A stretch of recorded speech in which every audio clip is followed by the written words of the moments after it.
Marape Caretaker cabinet sworn in. Following week of historic firsts. And Cancer Foundation focuses on smoking dangers. This is National EMTV News with Helen Sayer. Good evening and thank you for joining me for Friday's news. James Marape's ascension to the apex of PNG's political stratum caps off what has been a dramatic week in Papua New Guinea. Scenes of jubilation were echoed across the country and internationally as history was made with the nation's 8th Prime Minister elected since independence in 1975. Jeremy Mogi recaps the history-making events of this week in our Week in Review. James Marape, member for Tari Pori, former finance minister and the first of the big movers in a power brokering move out of government, has been elected as Papua New Guinea's 8th Prime Minister.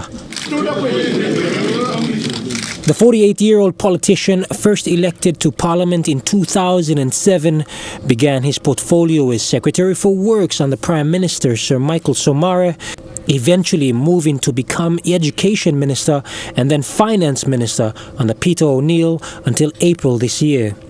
Continual disagreements with O'Neill, however, would see Marape leave his position, resigning as Finance Minister, the first crack in the once solid government dam.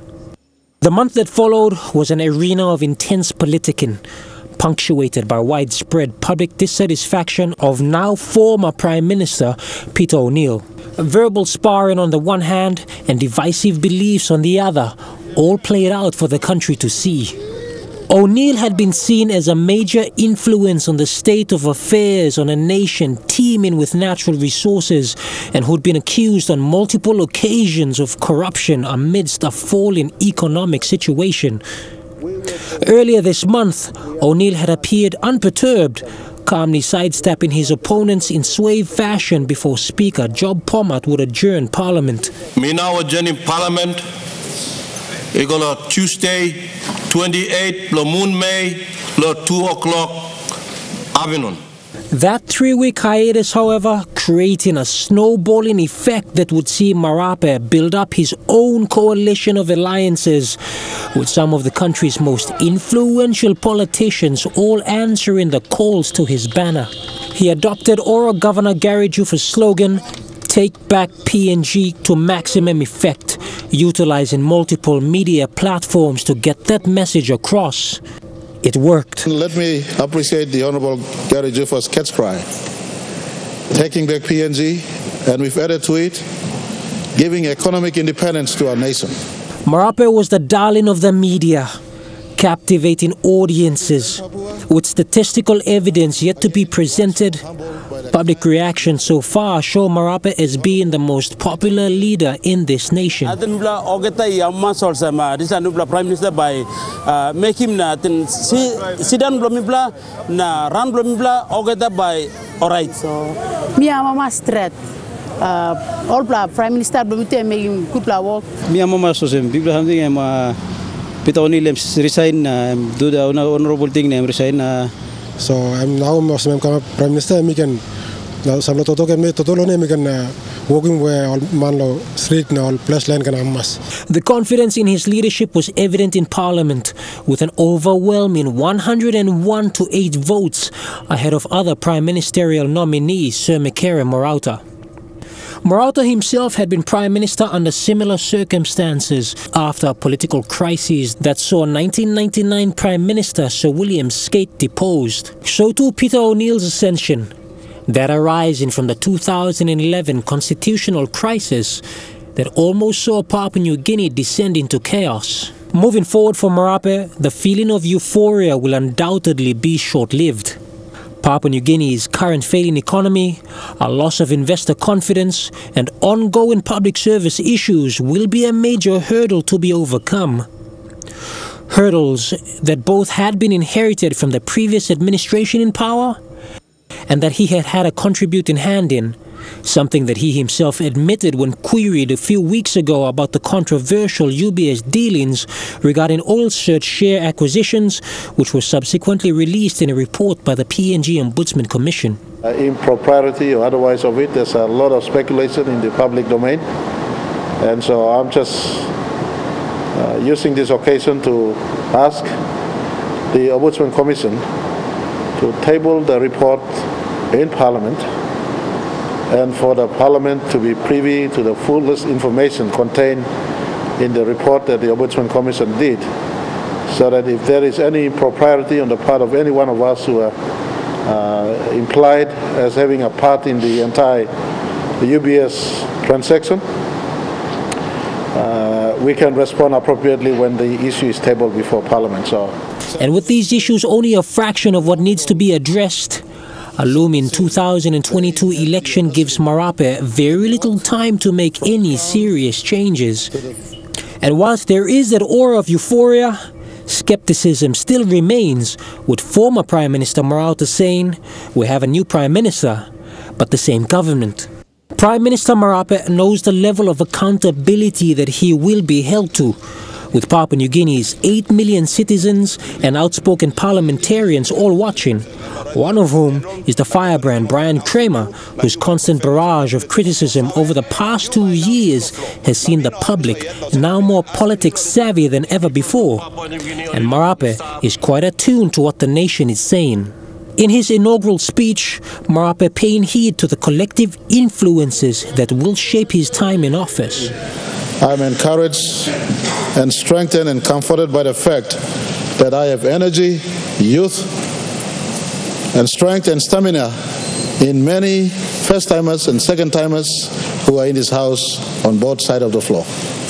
That formed the crux of one of his arguments in the lead-up to his election, that it was time for a new generation of leaders to hold the reins of government. It is no revelation that the old guard of PNG politics is slowly fading into folklore. Sir Mikere, Sir Julius and Pius Wingti are among the only elder statesmen, Grand Chief Sir Michael and Sir Rabin Namalu the only absentees from PNG's ascendance post-independence era. More decisions and discussions will follow over the course of Parliament. Papua New Guinea and the international community are watching intensely. Marape's opportunity has come, and with it, the burden of office that saw his predecessor relegated. Jeremy Mogi, National EMTV News. And earlier this afternoon, Prime Minister Marape announced a 7-man caretaker cabinet who took their oaths of office before Governor-General Sir Bob Dadai. The 7 members of Parliament who will be working alongside Prime Minister James Marape include Solan Mirisim, who will be Caretaker Minister to Foreign Affairs, Defence, Commerce and Industry, Fisheries and Forest, Richard Maru as Caretaker Minister for Finance, Petroleum and Energy, Intergovernment Relations and Community Development, Sam Basil as Caretaker Minister for National Planning, Health, Housing, Communication Technology and Higher Education, Johnson Tuke as Caretaker Minister for Mining, Transport, Culture and Tourism, Correctional Services and Environment Conservation and Climate Change, Stephen Davis as Caretaker Minister for Justice and Attorney General, Labour and Industrial Relations, Agriculture and Livestock and Lands and Physical Planning, Michael Nally as Caretaker Minister for Works, Bougainville Affairs and Immigration and Border Security, and Charles Abel as Caretaker Minister for Treasury, Education and Police. The Prime Minister himself will oversee public service and public enterprise and state investments. Prime Minister Marape says hopefully towards the end of next week a full cabinet lineup should be announced. So these are the various portfolios that my colleagues here will co-run or run in the interim until such a time when they are consulted. Rank and file of our entire coalition government is consulted, and hopefully towards the end of next week or mid next week, as I said, we'll come up with a full cabinet lineup. As I said, in my view, we need to expose talents. We need to expose also experience in various sectors, putting ministers who not only will occupy a designation, but more importantly, know the sector they are responsible for and contribute towards fulfilling mandate and intention of the greater coalition that we represent as ministers. So The Caretaker cabinet will oversee the country's affairs until the next sitting, which should be towards the end of next month, when portfolios will be given to ministers soon. Annette Cora, National EMTV News. Meanwhile, former Deputy Prime Minister Charles Abel says he has handed in his resignation letter to the People's National Congress Party in its caucus meeting yesterday, and formally to Registrar of Political Parties this morning, officially leaving PNC, and now joining Sir Puka Temo in our Development Party. But it is time for me to move on, and I want to announce to you all that I will be joining Dr. Sir Puka Temo in the Our Development Party, and I thank him for that. He has sent an invitation to me some time ago to come in and consider the leadership in that party, and of course we have the Honourable Governor Chris Haiveta also standing here, because we will be having an alliance with the PNG Country Party as well. I want to thank the Prime Minister, because in the Laguna camp he had a very, very strong position on not subsuming small parties into very, very big parties. And I think that given the nature of our country with 800 different languages and many, many cultures, I think that diversity in terms of our political institutions, particularly political parties, is very, very important. And consistent with that, I welcome Charles Abel and the team to join our development party to support Pangu in these 2-3 years, to make sure that the policies that the Pangu leads and our development party has already got policies, we make sure that the greater interest of the country is built into the action plan that the Prime Minister will provide the leadership. National EMTV News returns with more of the day's stories after the break.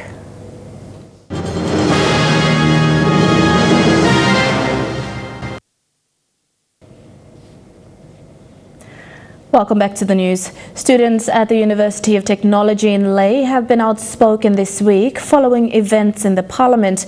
In 2016, they called loudest for the stepping down of Prime Minister Peter O'Neill.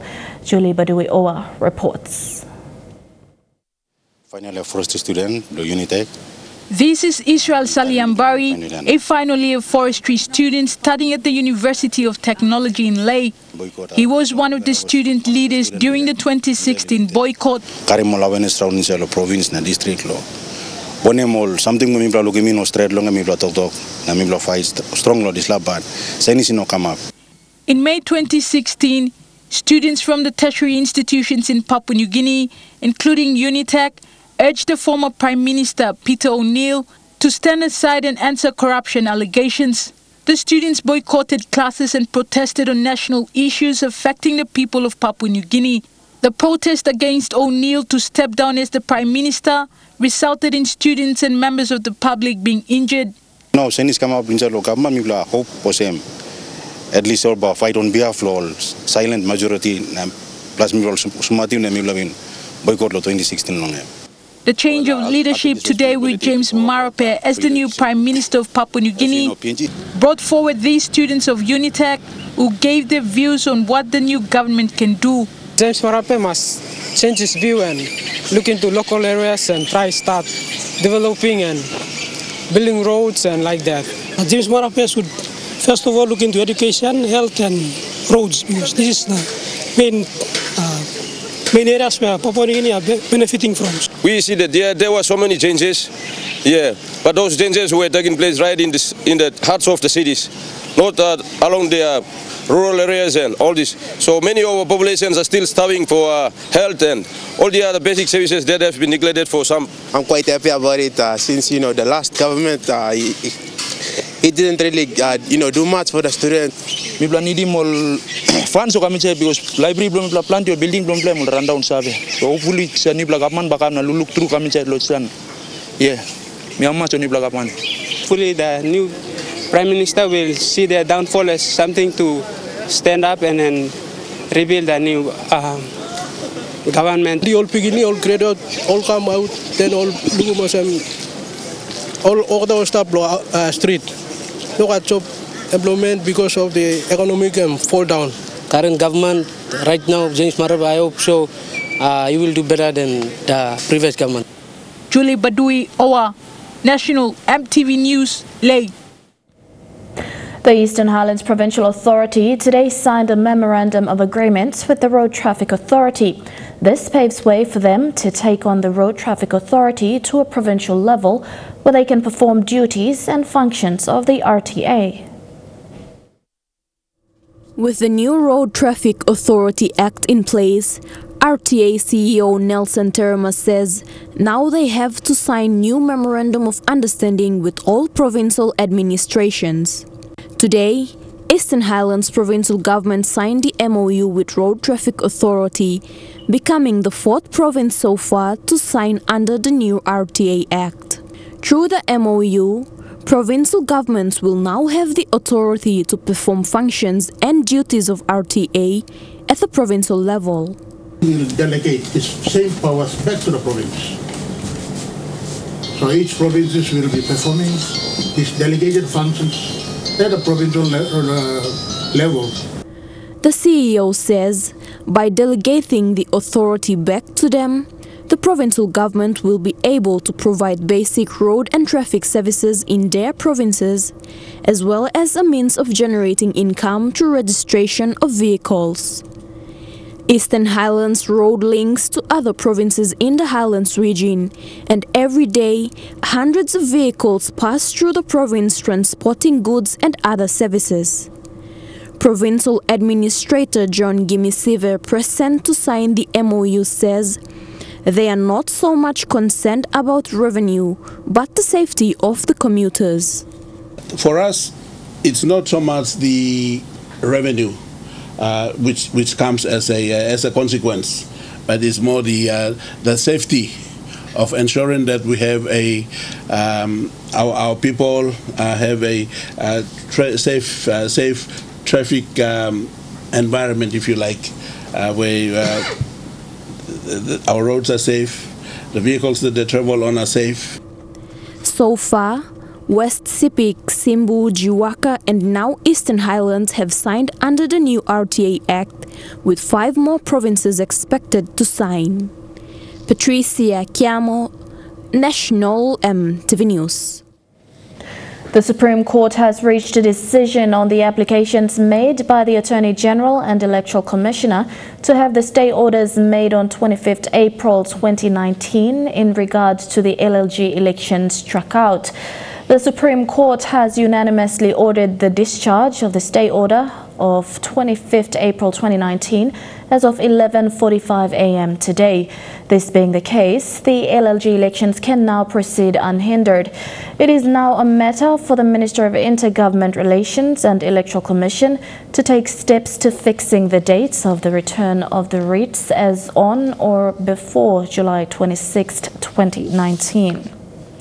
According to the World Health Organization's research, tobacco and smoking kills more than 8 million people a year. A global annual event, World No Tobacco Day, is a campaign to raise awareness on the negative impacts of tobacco on human lungs and body. The PNG Cancer Foundation commemorated the day by facilitating a Healthy Teens workshop at Salvation Army Boroko Primary School.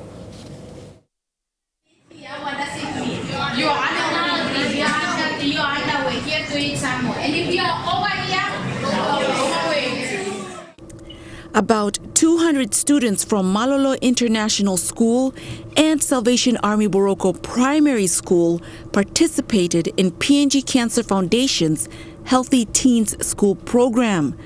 The students jointly attended the workshop, which aims to raise awareness on healthy lifestyle choices and cancer prevention. With today being World No Tobacco Day, PNG Cancer Foundation Programs Coordinator Loyola Matthews said this year the theme goes perfectly with their cancer advocacy and education. It is tobacco and lung health, which highlights the rate of mortality that is cancer related. Check your weight, get your height, and then check the temperature. Yes. You learn something? Yes. According to World Health Organization, more than 8 million people die from tobacco. 7 million of those deaths are the result of direct tobacco use, while around 1.2 million are the result of non-smokers being exposed to secondhand smoke. Active health educator with the foundation, Jacob Oburi, said the students need to know that the choices they make to reduce their risk of cancer are as simple as do not drink alcohol, do not smoke, and do not chew betel nut. The Healthy Teen School program is scheduled to continue throughout the remainder of the year to cover Papa and Lealea villages in the Central Province. Lilian Sopera-Kenea, National EMTV News. Here with National EMTV News, we'll take a look at stories making headlines overseas when we come back. Stay tuned.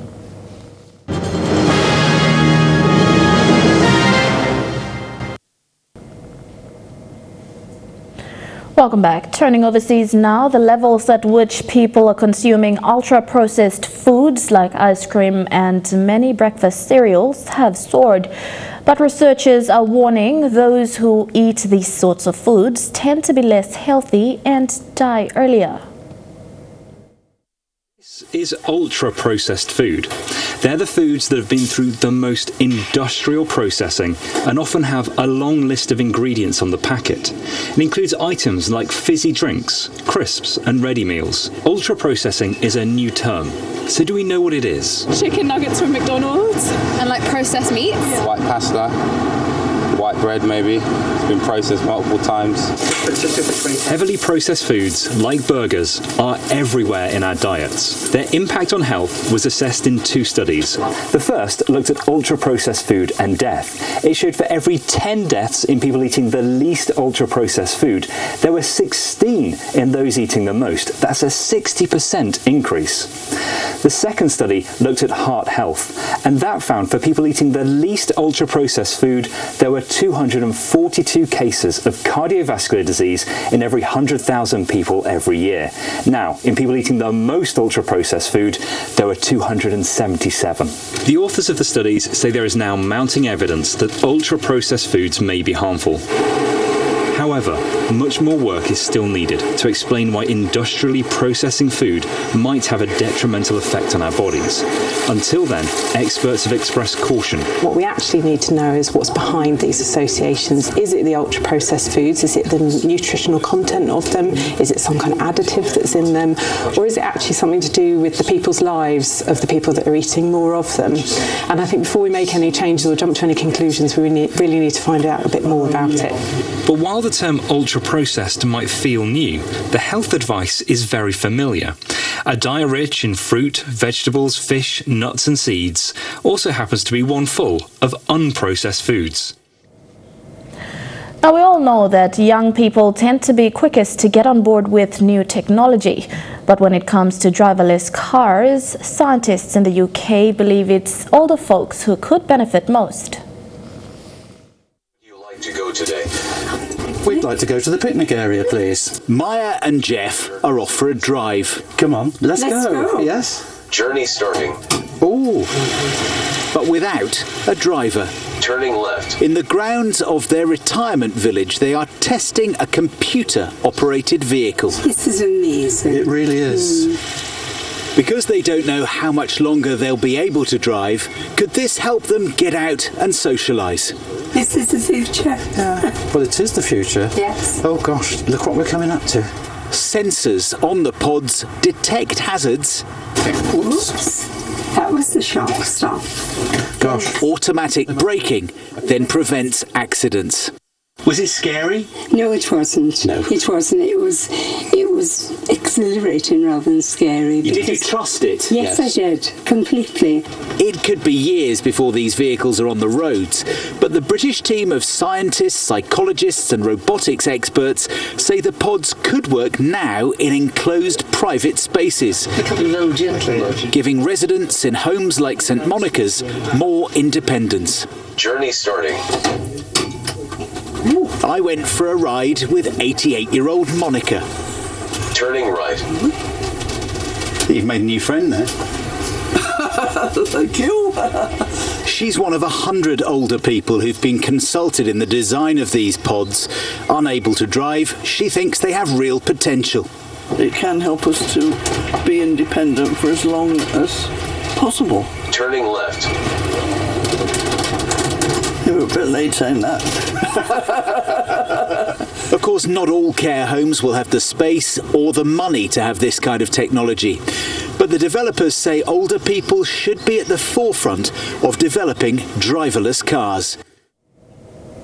A mural by artist Banksy, which was discovered on the walls of a garage in Wales last year, now has a new home. In an extremely delicate operation, the season's greetings artwork was carefully cut off the wall and loaded into a truck. As Christmas descended on Port Talbot last year, so did Banksy.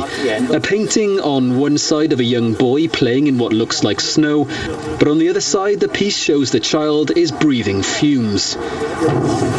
But can it be moved intact?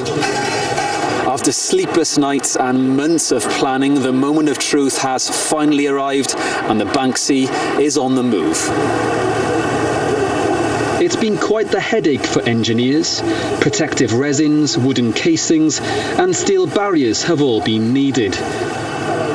It's been a slow process as a crane slowly moved the garage corner onto a flatbed before being transported through the centre of town. But Season's Greetings has remained in perfect condition. I'm so relieved, you've no idea. I said this morning, I didn't see anything going wrong. Total faith in these guys doing the job because they look so professional to me. But accidents happen, things do happen. That's why there's, and now here it is. It's in Port Talbot. Anybody can come and look at it easily. The aim is for the piece to be on full display for the public by the end of the week, with a view to making Season's Greetings' new home into a museum of street art in the future. An Auckland landmark is celebrating a big milestone, the Harbour Bridge turning 60.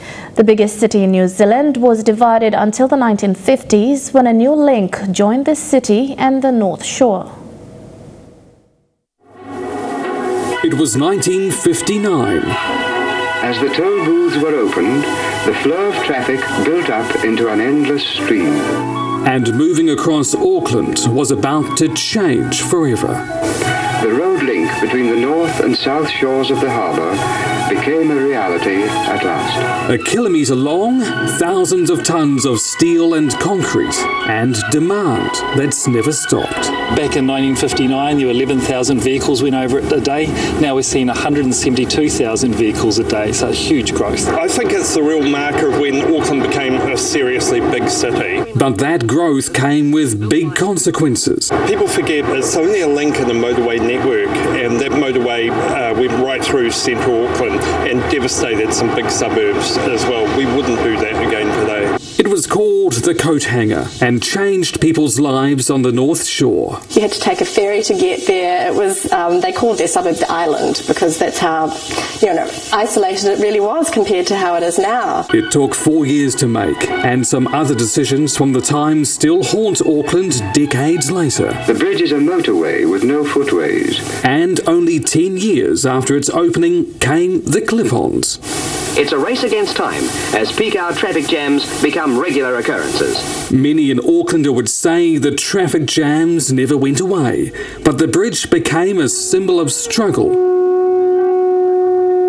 a sporting challenge, and part of our everyday lives. If something happens on the bridge, you'll feel it on either side of Auckland. That's just the knock-on effect that it has. 1 billion car crossings in its 60 years, with many more to come. A British-born ISIS member is confessing to his role as a hostage keeper and a whole lot more. Kurdish forces are holding Alexander Koti, who's accused by the US of carrying out executions as well as torture.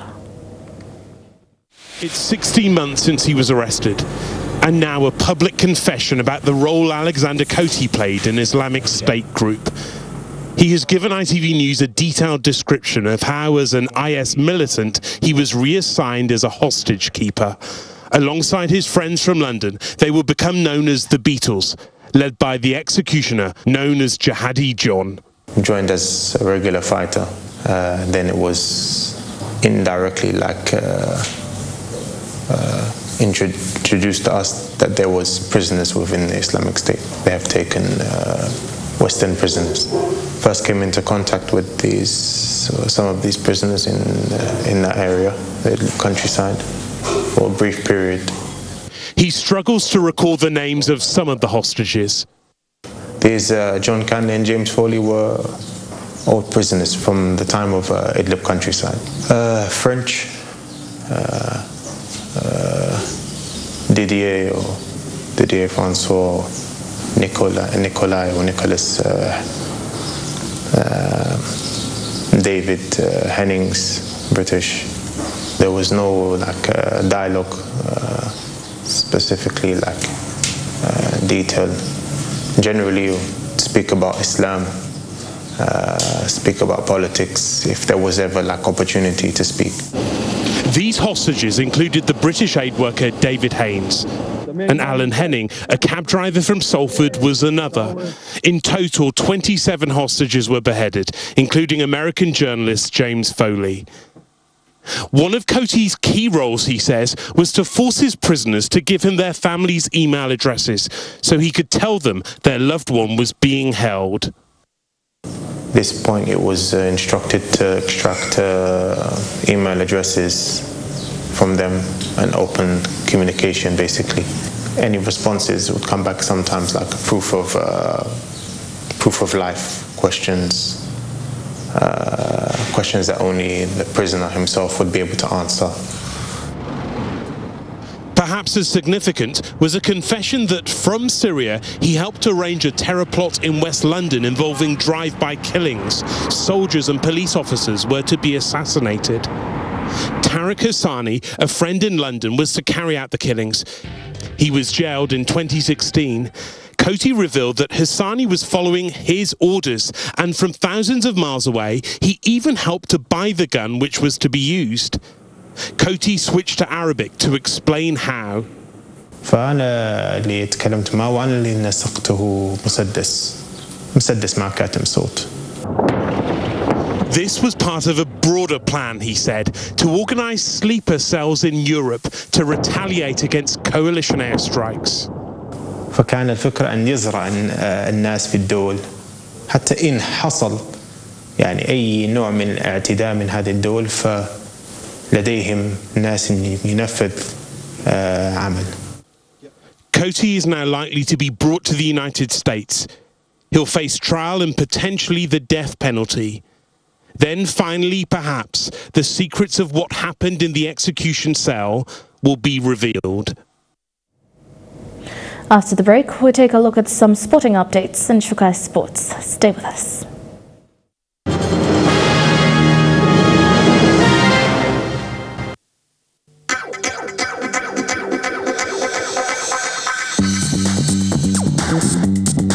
Shukai Sports.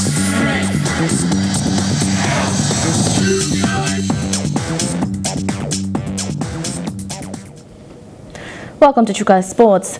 Papua New Guinea's sprint queen Toya Whistle is back and ready to defend her Pacific Games titles. She's in good shape and looking forward to the Games in Samoa this July. With all her training being done in country, she is confident she will win back her gold medals. From a humble beginning in Jiwaka province, Toya rose to be the fastest woman on the tracks. She has spent half of her career living and training overseas, and now she is back in the country.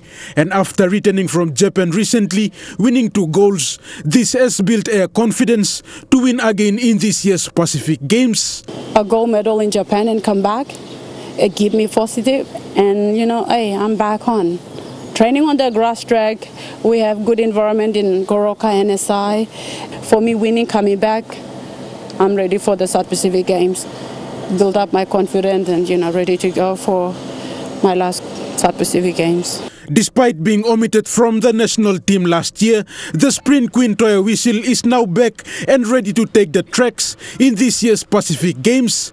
The sprint queen said she has been punished for her mistakes and this has not put her down. For me, not making a Commonwealth Games doesn't mean that put me down. And I do some mistakes where I got punished for it. And it doesn't mean that put me down and it's like, oh, I need to give up. No, I turn that into a positive way. And I'm looking forward for the South Pacific Game back in Samoa, where I started back in when I was 18 back then. So I'm looking forward for that. According to Whistle, she has faced a lot of challenges in her career, but with the help of families and friends, training back home has been good for her. She said she wants to be a good role model for young PNG athletes. And for me, as a senior, I want to set a good example with them. So that's not a question mark for me. In 2 months' time, I will win my gold medals back. The sprint queen will be part of the PNG team to defend a title in Samoa this year. The game starts on 7th July and ends on the 20th of July. Rayon Lakingu National, EMTV Sports. The National Soccer League will undergo a few structural changes for next season. Next year, the NSL will go into a Tier 1 competition consisting of up to 8 teams. A team from the Highlands and New Guinea Islands region and 2 or 3 teams from the Southern and Northern Conference will take part in the Tier 1 competition, depending on the expression of interest. Said that the structure will slightly change. We will go into a Tier 1 competition possibly next year, looking at only 8 clubs that will be playing, basically also covering the 4 regions. One of OFC's strategies is to professionalize football in the Pacific. PNG, Vanuatu and Solomon Islands have been placed in the professional league in 2021. We are happy that Papua New Guinea, Vanuatu and Solomon Islands is placed in a professional league in 2021. PNGFA's step in starting the Tier 1 competition comes at a time where the FIFA World Club Challenge will not be held next year. So I think our Tier 1 looking forward for 2020 season is not a mistake. We're on the right course of our football coming 2021. This year's grand finalists will be attending the new OFC Cup competition next year. Next year there won't be any FIFA Club World Cup, so Toti and Hekari will play in a special OFC Cup. Possibly the OFC will decide which venues they will go and play. And for the 2020 season, the winner and runners-up of the NSL Tier 1 competition will attend the FIFA Club World Cup in 2021. But the 2020 season, as we get into the Tier 1, that will enable the winner and the runners-up to go to the 2021 FIFA Club World Cup. So looking forward, we are planning well. We're trying out, and I think our league will come stronger and stronger. Elijah Levet, National, EMTV Sports. Children need support to help them develop in what they aspire, and that also goes for sports. The mini and modified version of Rugby League is calling on more parents and volunteers to come along, get trained in the basics, and help children learn the basics of Rugby League. What's different from now? Children at a very young age are active and are willing to learn. For the sport of Rugby League to prosper, junior development is a key factor. Children taking part in the mini and modified version of Rugby League need support from their parents so that the children aged 7 to 12 can better improve on their skills. So far, only a few parents are helping as volunteers to help pass on the basics of the sport. The early age it's a really good development for them. And having to come to the field to support as parents, I should encourage everyone, all the parents, stakeholders to come and be part of it. For NRL and PNG in-country manager Kathy Neap, there are challenges in hosting the competition, but slowly there is progression. We have a few parents and teachers who are starting to come out and volunteering and coaching the kids. And the other thing is not enough field for the kids to play in, but luckily we have UPNG there as one of our partners who are funding us the field to give us the venue. She says at their age, they have to be taught well in order for the children to understand the true basics of the sport. Under the age of 12 and above 6, we were starting to play at an early age where they get to learn how to catch and pass and all the skills learn at an earlier age, so it becomes part of them. It is a PNG RFL program, but NRL in PNG is working to roll it out, and with a very strong message for the children. Key messages are respectful behavior and also to impart to the students that education is important. Sports can take us a short way in life, but our whole future depends on education. Imparting respect towards officials and spectators' behavior is also a fundamental message that is being driven to help improve the atmosphere of the sport of rugby league. About educating our people and people involved in the game to have respect for their opponent, for their teammates, for the referees and for each other as well. Fidelis Sukina National, EMTV Sports. Trukai Sports continues with more sporting action after the break.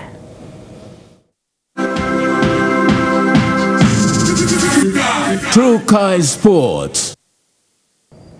Welcome back to Trukai Sports. Just a day into the Cricket World Cup and we've already seen a piece of play that will go down in the tournament's folklore. Kiwi-born Ben Stokes has taken what's been called as one of the best catches of all time, with England living up to the hype in favouritism. Again on the sweep. Is it going to go over his head? Oh, no way! No way! You cannot do that, Ben Stokes. A Superman play, igniting the Cricket World Cup. That is one of the greatest catches of all time. Ben Stokes leaving himself and the Oval crowd stunned and giving England the perfect start to their highly anticipated campaign. I had a little bit of a panic on, to be honest. I was a little bit further in than I should have been. I took a step in and I just panicked a bit, but I guess the nickname the Claw. As if Stokes' acrobatics weren't enough, he then grabbed the ball, picking up 2 wickets and finishing off South Africa's limp batting effort, completing the 107-run win. Ben Stokes with the runs, Ben Stokes in the field, and Ben Stokes with the ball. Yep, he even contributed with the bat. One of 4 Englishmen to post half centuries, a true all-round performance. What a way to go to 50. He's had a full day out, and when he does, it's extremely entertaining, and it's great for the game. For South Africa, it wasn't just the result that'll give them headaches. Batsman Hashim Amla hit heavily by a Jofra Archer bouncer. And boom, from nowhere. I mean, can you imagine that without a helmet? Amla needing a break from play before coming back to score 13, but ultimately it was Stokes and England's day. The hosts proving they are indeed the real deal. It is a relief to be off and running. It's great to get a win, and it's even better to produce a performance like that. Calm confidence exuding from England, who are off to a flying start. And that's right on Trukai Sports. Stay tuned for the weather updates after the break. Trukai Sports.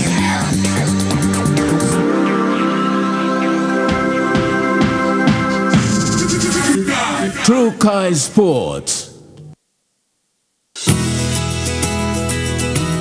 This weather update is proudly brought to you by Money Plus, with you always.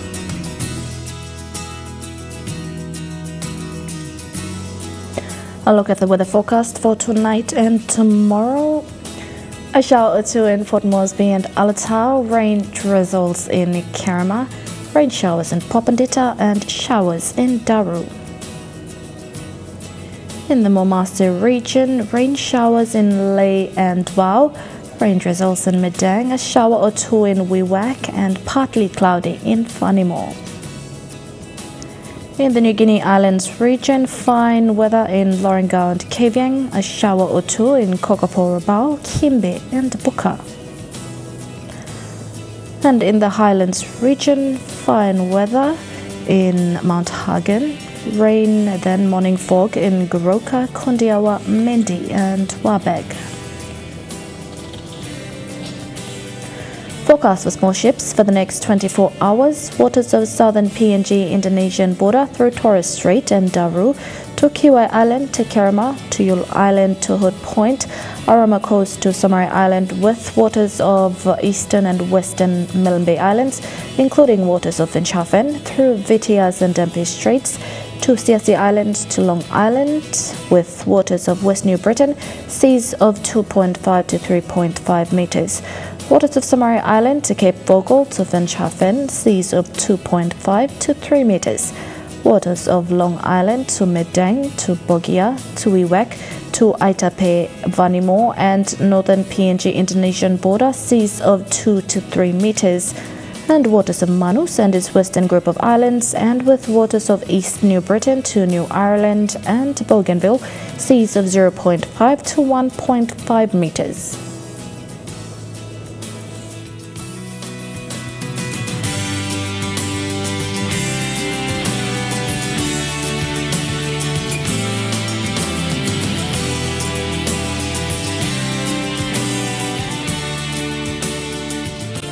Ocean forecast for PNG areas. In the Coral Sea, seas rough to high seas with southeast winds at 25 to 34 knots with gusts to 48 knots. In the Solomon Sea, seas rough with southeast winds at 25 to 34 knots. In the Bismarck Sea, seas moderate to rough with southeast winds at 20 to 34 knots. And in the Pacific Ocean, seas slight to moderate with southeast winds at 10 to 20 knots.